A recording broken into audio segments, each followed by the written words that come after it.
여러분 안녕하십니까? 오늘은 성경적 비판 이론이라는 책의 5장 부분을 함께 이야기를 하고자 합니다. 저자는 크리스토퍼 왓킨이라는 분이에요. 크리스토퍼 왓킨은 죄와 자유를 이야기하고 있습니다. 죄는 무엇일까요? 조금 뜻밖의 생각해 보니까 우리가 일반적으로 죄라면 도덕적, 윤리적인 것들을 이야기를 하죠.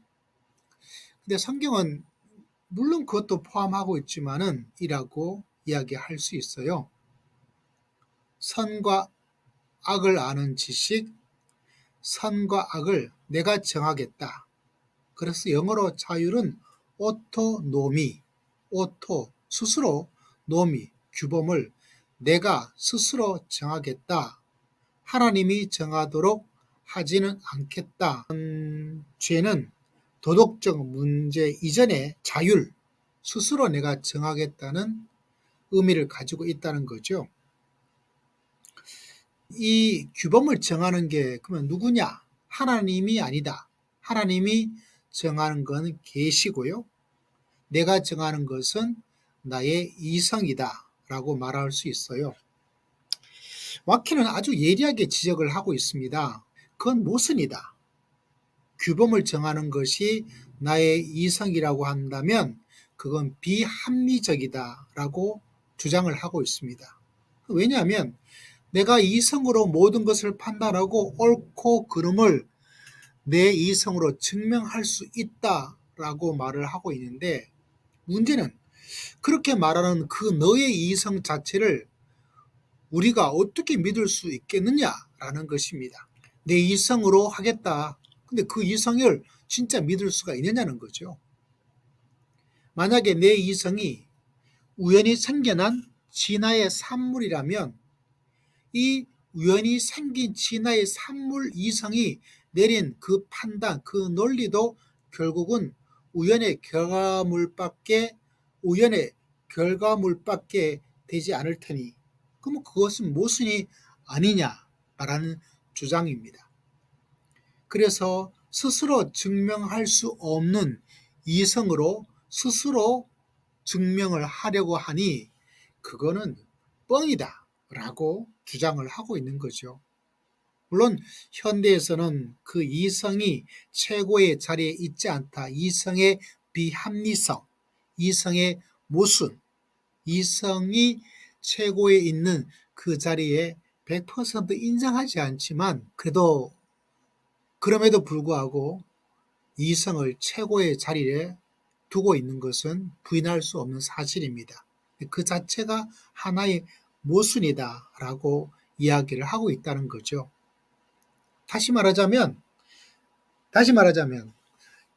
자유란 말 자체가 이미 모순을 가지고 있다는 주장을 하고 있습니다.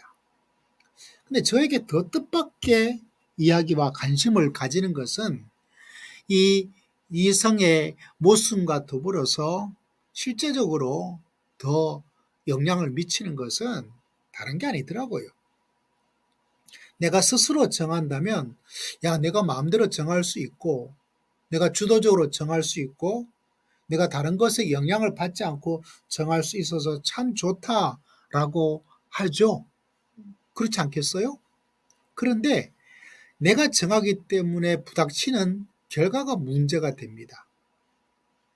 존엄에 대한 문제가 일어나죠. 내가 정하는 거죠. 너는 존엄하다, 너는 덜 존엄하다, 너는 열등하다. 내가 정하겠다는 거예요. 그래서 자율은 폭력을 반드시 열매로 나타날 수밖에 없어요. 선과 악의 기준을 내 안에서 내가 생각해서 그렇게 세우고 있다면 만인에 대한 수많은 사람이 수만 가지 자기 자신의 주장 기준이 있지 않겠어요? 그러니까 서로 갈등이 일어날 수밖에 없고 투쟁이 일어날 수밖에 없고 그게 심하게 일어나면 폭력이 일어나게 된다는 거죠. 이런 면에서 유명한 사르트의 말이 있더라고요. 타인은 지옥이다.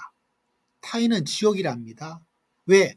타인의 시선이 나를 지옥으로 만들 수 있고 당신의 주장, 당신의 생각, 당신의 기준 그것이 나를 지옥으로 만들기 때문에 타인은 지옥이다.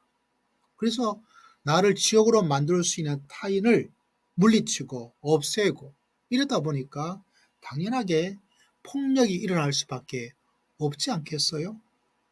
그리고 자율은 폭력과 더불어서 소외라고 주장을 하고 있더라고요. 각자의 규범이 다 각자의 주인이 있기 때문에 다른 사람의 규범하고 융합하기가 너무 어려워요. 적극적으로는 폭력으로 나가고 소극적으로는 소외하면서 상관하지 말고 그냥 떨어져 지내자, 관심 기울이지 말자, 뭐 이렇게 되니까 소외가 일어날 수밖에 없습니다. 이걸 생각해 보니까 현대에 수만 가지 여러 가지 폭력, 소외, 갈등이 막 일어나고 있지 않습니까? 특히 인터넷의 영향으로 말미암아서 수만 가지 갈등이 막 일어나요. 수만 가지 폭력도 막 일어나요. 얼마 전에 미국에서 한 어린아이들 총기 사고가 일어났습니다. 한 트랜스젠더가 트럼프 대통령을 미워하면서 10여 명의 어린아이가 죽었어요. 왜? 서로의 주장과 기준이 자율에 맡겨져 있다 보니까 참 미국이 그런 면에서 참 안타깝기도 해요. 결국 자율이라는 이것이 계시를 무시하고 살아갈 때 일어나고 있는 불상사가 엄청나게 클 수밖에 없다는 거죠. 이런 자율적 문화가 통제를 하기가 너무 어려워요.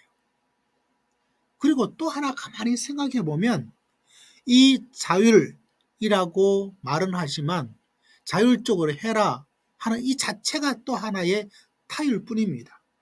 학교에서 자 오늘 자율적으로 공부하는 거다 라고 하면 그 자율적으로 공부하는 그 자체가 뭐죠? 또 하나의 선생님이 지시한 타율로 나타나게 된다는 사실입니다. 그러므로 자율은 타율이다. 이렇게까지 정의를 할 수 있다고 주장을 합니다. 자, 이런 면에서 자율은 죄가 되죠. 죄는 또 자율과 연결이 됩니다. 그 자율 때문에 생기는 여러 가지 일들. 그래서 이 자율의 죄로서의 자율, 자율로서의 죄가 이 땅에 만연하고 이 땅에 있기 때문에 항상 소외, 갈등, 폭력 끊이지 않을 거예요. 우리가 이 땅에서 하나님을 믿고 믿음의 길을 걸어간다 하더라도 우리가 이곳에서 완전한 해방을 얻을 수 있을 것인가? 하나님의 나라가 아직 완성이 되지 않은 지금 진행 중이다 보니까 교회조차 성도조차 자율적인 죄로서의 자유를 가지고 있습니다. 교회조차, 성도들조차 소외, 갈등, 폭력, 극우 기독교 이런 여러 가지 일들의 영향을 받으면서 살 수밖에 없는 안타까운 모습을 가지게 됩니다. 좀 암울하죠. 완성된 하나님의 나라가 온전히 이루기 전까지 이걸 감내하고 이해하면서 이 땅에 임한 하나님의 나라를 붙잡고 갈등을 최소화하고 소외를 최소화하고 특히 저자가 말했던 것 중에 소외에 대해서 제가 참 잘 정리해서 꼭 기억해야 되지. 저의 삶의 방향과 맞아서. 왜? 죄는 여러분 보수 복음주의에서는 개인적이고 심리적이고 영적으로만 생각합니다. 그러나 창세기 3장을 바라보면 그 죄로 말미암아 일어난 일들 결과는 개인적, 심리적, 영적으로만 끝나지 않아요. 사회적 문제이고 정치적 문제이고 생태학적 문제입니다.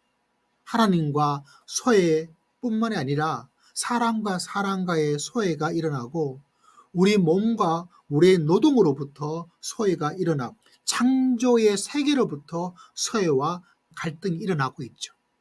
이런 면에서 우리가 죄와 자율의 문제를 아주 예리하게 설명하고 또 이야기해 주었던 저자 이야기는 귀담아 들을 필요가 있습니다.